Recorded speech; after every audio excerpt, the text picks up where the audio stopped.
If you're teaching music online, you've definitely experienced bad audio and latency and microphones not working, and you end up spending more time in the lesson fixing the tech than actually teaching. So you end up thinking, well, online teaching just doesn't work. But the problem isn't you, and it isn't teaching music online. It's that most setups for doing it are massively overcomplicated. So I'm going to show you the simplest and the cheapest tools that I use to teach hundreds of students online that make it easy and enjoyable. Now, a quick bit of context before I get into this. I was teaching drums online, okay, which is by far the most technically annoying instrument to teach online. I was running a successful online coaching program for drummers. So that's the context in which I'm coming from this.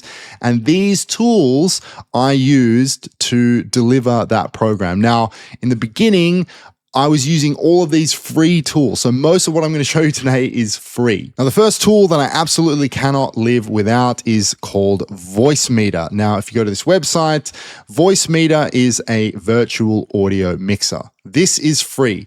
Now, I put this first because when it comes to choosing the video call platform, the majority of issues that musicians have with those different platforms is audio related, okay? One of the most annoying thing about these video call platforms is that they have one audio input, right? So if you're running a bass into an audio interface and then you route that to whatever the, Zoom or whatever it may be, that's the only thing you're going to hear. You're not going to be able to hear the microphone, and it's a bit of a nightmare, right? So this program solves all that. So if I bring up Voicemeeter here, what's really great about it is it's a virtual audio mixer. You can route different programs and different inputs digitally without the need for an external mixer. So right now I've got this microphone. This is running through the audio interface here. But for instance, if I also plugged a bass in, right, I could mix the sound down for that, and then it sends one clean audio output, which you then send to whatever video call software that you're using. This opens up the options for which video call platform you can use because of its capability to route audio digitally. Another quick thing about this is, let's say you're teaching piano online and you want to run a digital piano sound from a DAW like Logic, for instance. You can do that. So you can set up the audio and then you can route the audio from Logic into this mixer and then send it to Google Meet. So it's a little bit fiddly, but if you spend the time to understand it and get good at it, it just makes everything so much easier. Now, because I use Voicemeeter, it means I can run my actual sessions, my actual lessons on Google Meet. Now, I love Google Meet because A, it's free, there's no time limit for one-to-one sessions, and it's kind of synced with Gmail as well, and Google.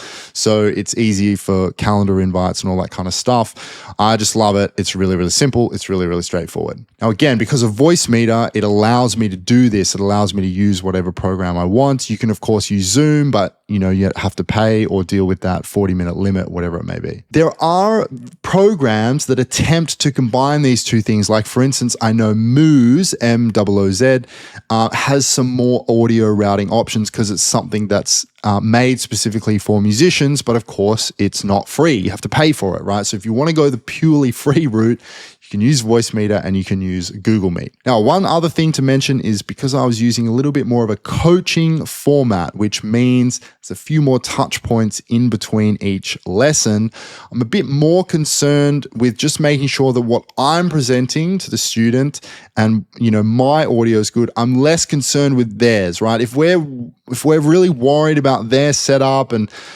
trying to route their audio and all this stuff, it's a bit of a nightmare. So I'm primarily with the coaching format. The actual lessons are a bit more one way, and I'll get to how we get around that in a minute. Now, the next piece of software I absolutely love is called MuseScore. It's a music notation software that is completely free. Now, I don't know about you, but like the idea of paying a monthly subscription for a piece of software that doesn't really change, something like Sibelius, it's a bit annoying, not to mention the Avid software manager is a complete nightmare.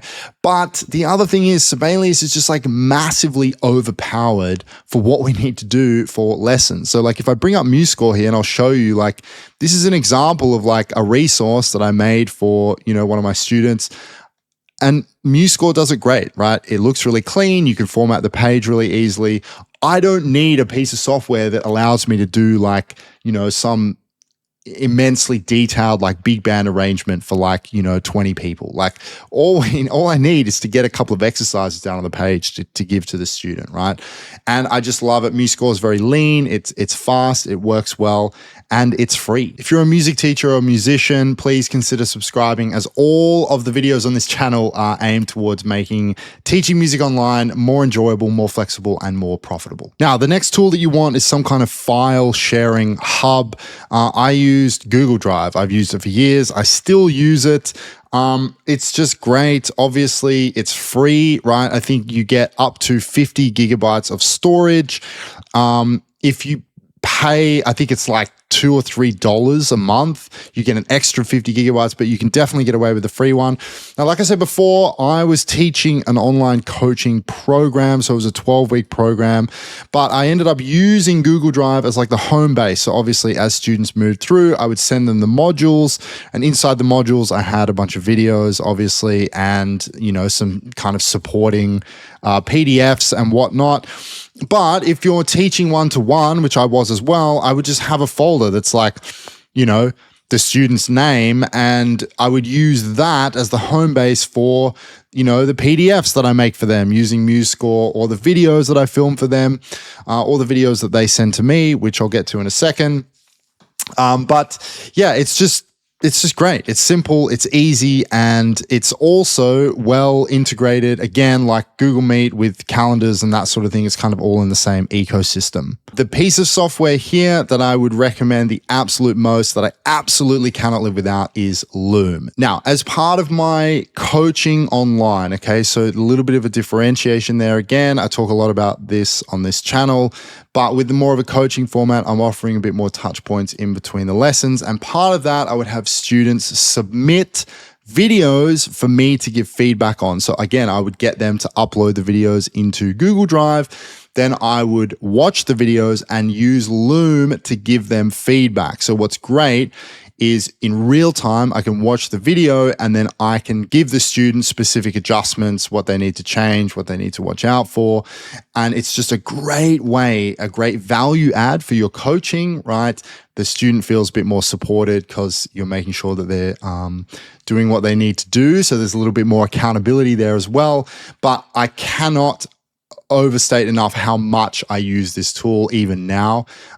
There is a free version. So the free version, I think, limits you to 25 videos and they have a 5-minute limit. You can get around that because people are generally only going to watch it once. So as they build up, you can delete old videos. But I must say, out of everything in this list, if you're going to pay for something, I would pay for this. I think it's like $15 a month. Right now, even though I'm not teaching drums as much, I'm primarily focused on my clients, helping my clients make more money, teaching music online, get more students, that kind of thing. I use Loom every single day to help them, give them feedback and that sort of thing. So Loom is like just a number one tool to help you deliver really, really high quality coaching and just to help supplement the music lessons that you're giving online. Now, the last thing that I'll touch on is having an audio interface. Right now, for what I'm doing now with these videos, they're pretty simple, okay? So I've just got a PreSonus Audio Box Go. It's like $100 US, like it's about as cheap as you can get. It's like 1 or 2 inputs, I think, but it's just for a microphone, right? So I'm not really too stressed about it. Back in the day, obviously, when I was teaching mainly drums, I had outboard gear, I had an 8-channel mixer interface, all this kind of stuff. But at the end of the day, the primary focus is that the student knows what they need to be practicing, right? So if you're really on a shoestring, right, and you want to get into teaching and you want to do it effectively, even your phone can be a really great way to provide supporting examples of the things that you're teaching. So, before I had the interface and stuff, if a student would ask me a question, sometimes I just grab my phone and just set it up at the drums. Look, is it the best audio in the world? No, but it's enough to give them an example of what they need to do and to kind of help them. So I just use my phone. So if you have a basic audio interface, or even a phone to be able to produce some content to support your students, that's enough, right? And my main point that I'm trying to convey with this video is that these tools make things much easier, but it doesn't have to be this crazy, overly complicated process, because the main thing, the most important thing about effective teaching is that the student knows what they need to do, that they're clear on what they need to be practicing and what they need to be working on. And all of these tools serve to help with that. So if you've got any alternatives or other suggestions, things that you like, drop it down in the comments. But otherwise, if you found this video helpful, consider subscribing. And again, if you're a music teacher, check out the other videos on this channel, right? Because it's all about making online teaching more flexible, more enjoyable, and more profitable. So check those videos out, and thanks for watching.